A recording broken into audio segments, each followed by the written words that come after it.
మన ప్రాణపాయమైన పసుపు జెండాతో బాణసంచాలతో అలాగే ఎప్పుడు జెండాని కండువాని గుండులపై వేసుకొని తిరుగుతున్న తెలుగుదేశ కార్యకర్తలందరికీ మనసు పూర్తిగా నమస్సుమాంజలి తెలియజేస్తున్నాను.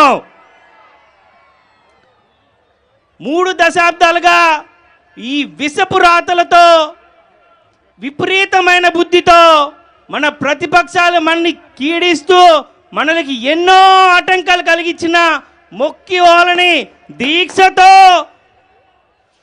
ఈ అడవి రాక్షసుల పాలనని తట్టుకుంటూ ఇంతవరకు ఇన్నిసార్లు మీరు వచ్చి ఉన్నారు.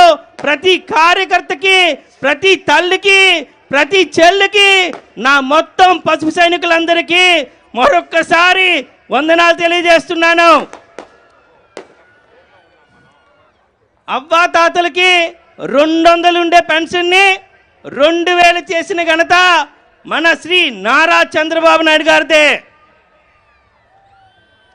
బెస్ట్ అవైలబుల్ స్కూల్స్ ఇచ్చి ప్రతి నిరుద్యోగి పిల్లలు అలాగే ఎస్సీ పిల్లలు ఎస్టీ పిల్లలు కూడా చదువుకోవడానికి అవకాశం కల్పించిన గొప్ప నేత శ్రీ నారా చంద్రబాబు నాయుడు. మన పిల్లలు కళ్ళు బాటలు పట్టుకోకూడదు, కంప్యూటర్లు పట్టుకోవాలి, తిరిగి కోడింగ్ చేయాలి, వేరే దేశాలకు వెళ్ళి డాలర్లు సంపాదించాలని గొప్ప విజనరీ లీడర్ మన చంద్రబాబు నాయుడు గారు. ఆ లీడర్ ఇంకొక 20 నిమిషాల్లో ఈ స్టేజ్ పైకి వస్తున్నారు. మీరు సిద్ధమా? అయితే ఆ వెనకనున్న వాళ్ళందరూ కూడా చైర్ల దగ్గరికి వచ్చి బాబు గారు వచ్చేటప్పుడు జై బాబు, జై జై బాబు అని మీరు కూడా నినాదం చేయడానికి సిద్ధంగా ఉండి. బొబ్బిలికి మొన్న చెప్పినట్లు ఒక చరిత్ర ఉంది. పోరాటాల గడ్డ. ఈ వీరగడ్డకి మరొకసారి యుద్ధం వచ్చింది. వైఎస్ఆర్ సిపిని వాళ్ళ ఒక నాయకుల్ని తుది ముట్టించడానికి. దానికి తోడుగా అరకు పార్లమెంట్ అలాగే విజయనగరం పార్లమెంట్ మిగతా పక్కనున్న నియోజకవర్గాలు అందరూ కూడా బొబ్బిలికి తోడుగా మేము వచ్చాం. ఈసారి విజయం వార్ 1 సైడ్ అయిపోతుంది. దానికి నిదర్శనం మీ ప్రేమ, మీరు చూపిస్తున్న ఈ ఆదరణ. ఆలోచించండి, ఒక మోసపూరితమైన హామీలతో రాష్ట్రం మొత్తం ఉద్యమాందోళన చేశాడు. అంగన్వాడీని రోడ్డును పడేశాడు, ఆశా వర్కర్ని రోడ్డు మీద పడేశాడు, టీచర్ని బడులకు చెప్పే టీచర్ని వైన్ షాపుల ముందు నించోబెట్టిన ఘనత ఈ జగన్మోహన్ రెడ్డిదే. పాఠాలు చెప్పే టీచర్ని టాయిలెట్లు కడిగించిన ఘనత ఈ జగన్మోహన్ రెడ్డిదే. బాగా చదువుకొని డిగ్రీ ఉండే స్టూడెంట్కి 5000 ఉద్యోగం ఇచ్చి వాళ్ళ బతుకుల్ని వాళ్ళ భవిష్యత్తుని తుంచింది కూడా ఈ జగన్మోహన్ రెడ్డి. ఈ బటన్ రెడ్డికి బటన్ నొక్కడం తెలుసు, అయితే అభివృద్ధి బటన్ నొక్కడం మర్చిపోయాడు. ఆయన నొక్కిన బటన్ రోడ్లపై గుంతలు, ఆయన నొక్కిన బటన్ భవిష్యత్తు శూన్యం, ఆయన నొక్కిన బటన్ 9 సార్లు కరెంటు బిల్లు పెంచడం, ఆయన నొక్కిన బటన్ మహిళలపై అత్యాచారాలు, ఆయన నొక్కిన బటన్ దళితులపై అలాగే మైనార్టీలపై విపరీతమైన దాడులు, ఆయన నొక్కిన బటన్ ప్రశ్నిస్తే జైలుకి పంపించడం, ఆయన నొక్కిన బటన్ రాష్ట్రాన్ని 30 సంవత్సరాలు వెనక్కి తీసుకెళ్ళిపోయాడు. అంతేకాదు ఆయన ఇంకో నొక్కిన బటన్ ఏంటంటే రాష్ట్రంలోని ఏ రాష్ట్రం చేయనంత గొప్పగా అప్పులు చేసి రాష్ట్రాన్ని ముందుకి తీసుకెళ్లాల్సింది పోయి వెనక నుంచి ముందుకు తీసుకొచ్చాడు. మొన్న ఒకసారి మన గౌరవనీయులు పెద్దలు అశోక్ గజపతి గారు ఒక మాట చెప్పారు. ఈ ముఖ్యమంత్రి సైకో ముఖ్యమంత్రి అని పేరిస్తే ఆ పేరు నిలబెట్టుకోవడానికి ఎన్నెన్ని పనులు చేస్తున్నాడో తెలుసా? 6 కిలోమీటర్లు వెళ్ళడానికి ఎవరైనా కారో లేదంటే ఇంకా క్యాన్వేతో వెళ్తారు. మన ముఖ్యమంత్రి గారు డైరెక్ట్గా హెలికాప్టర్లో వెళ్తారు.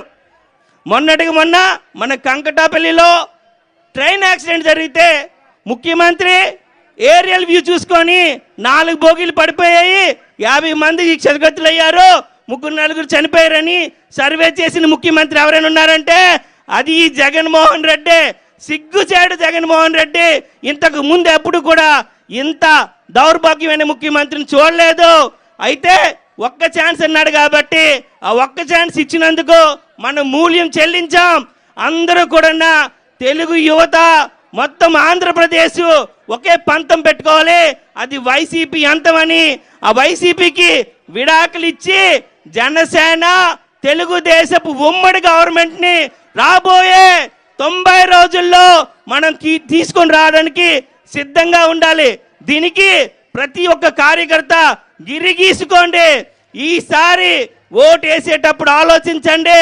మభ్య పెడతారు, భయపెడతారు, మిమ్మల్ని వేరేలాగా ఆలోచింప చేస్తాడు. అన్నిటికీ ఒకటే సమాధానం. దేశపు ఉమ్మడి గవర్నమెంట్ ని రాబోయే 90 రోజుల్లో మనం తీసుకొని రావడానికి సిద్ధంగా ఉండాలి. దీనికి ప్రతి ఒక్క కార్యకర్త గిరిగీసుకోండి. ఈసారి ఓటు వేసేటప్పుడు ఆలోచించండి. మభ్య పెడతారు, భయపెడతారు, మిమ్మల్ని వేరేలాగా ఆలోచింప చేస్తాడు. అన్నిటికీ ఒకటే సమాధానం. బాబు చంద్రబాబు గారు కరోనా కంట భయంకరమైనది ఈ వైఎస్ఆర్సీపీ పాలన. దానికి వ్యాక్సిన్ ఒక్కలే చంద్రబాబు గారే. అది గుర్తు పెట్టుకోండి. ఇంకో విషయం మీకు చెప్పాలి. పార్వతీపురం నుంచి వస్తున్న వెహికల్ ని అక్కడ మన పాత బొగ్గుల జంక్షన్ దగ్గర, కోమటపల్లి జంక్షన్ దగ్గర ఈ పోలీసులు ఆపడం మనల్ని ఎక్కడైతే ఈ సభ సక్సెస్ అవుతుందనని వాళ్ళు పిరికి బంద చర్య.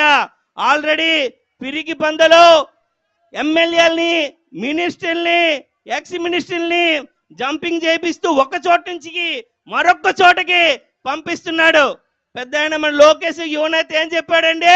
ఇక్కడ ఉన్న చెత్తని వేరే చోట తీసుకెళ్తే అది బంగారం అవుతుందా? అంతే కదా. ఇప్పుడు ఈ ప్రభుత్వం అన్నిటిని మేనేజ్ చేస్తుంది. ప్రతి విషయాన్ని గుర్తుపెట్టుకోండి.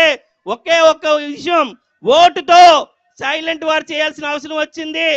మిగతా వాళ్ళు కూడా మాట్లాడాలి. సిద్ధం కండి, యుద్ధానికి సిద్ధం కండి. సమయం తక్కువ ఉంది మనకి. ఇంకా యుద్ధమే. ఈ సమరంలో తెలుగుదేశం జనసేన నాయకులు